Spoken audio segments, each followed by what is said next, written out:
Now, 800 CHAB presents Ask the Expert. Here's Rob Carney.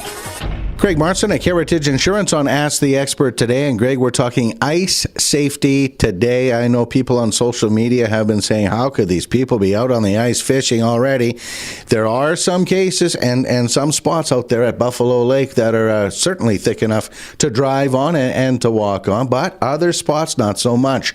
And we're here to talk about ice safety. And you're not only an insurance expert, my friend, also an ice fishing expert. So you know the ins and outs out there. Well, I do a lot of research, Rob, on the ice and on the safety on the ice. So the biggest thing in the ice factors, there's a lot of environmental factors such as water depth, size of body water, and again, Buffalo Pound isn't that big and it's not that deep.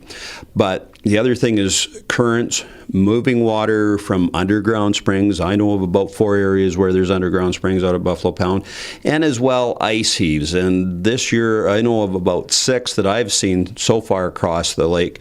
So those ice heaves are very dangerous, and you've got to watch on the color of the ice, which I'll talk about here in a jiff, changing air temperatures, and another thing, the shockwaves from vehicles traveling on the ice.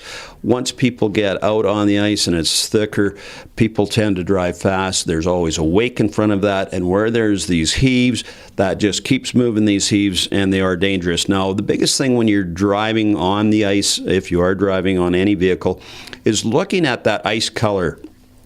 When there's a clear blue ice is the strongest, and then you've got what they call a white opaque or snow ice, and you'll see where the ice is heaved and there's snow on it, and that opaque ice is formed by wet snow or freezing on the ice. So you really have to be, aware of that. And then as well, gray ice. Any gray ice is absolutely unsafe. You want to just stay totally clear of that, because that grayness indicates the presence of water there. So again, you want to really be careful, and I would go, if you've got any ice heaves, go right closer to the shore, and if you can get up shore, and just avoid them 100%. Now, as far as thickness is concerned, I've read varying reports, but for safety's sake, 6 inches is good for walking or skating. 20 centimeters or 8 inches, it's good for games and skating parties, groups of people.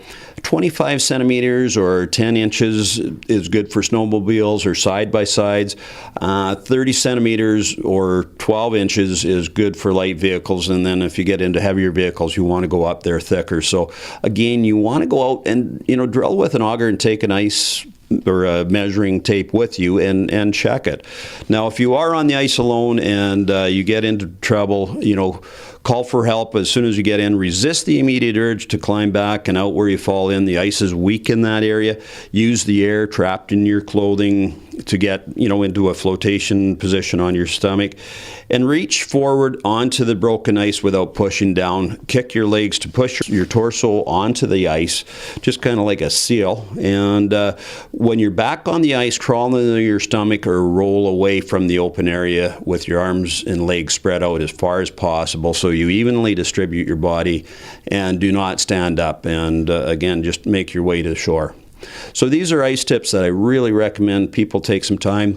They will be on our website. You can check them out at nohassleiinsurance.ca, or please feel free to drop down and we can talk about it to any one of our fine brokers at the corner of Fairford and First Northwest.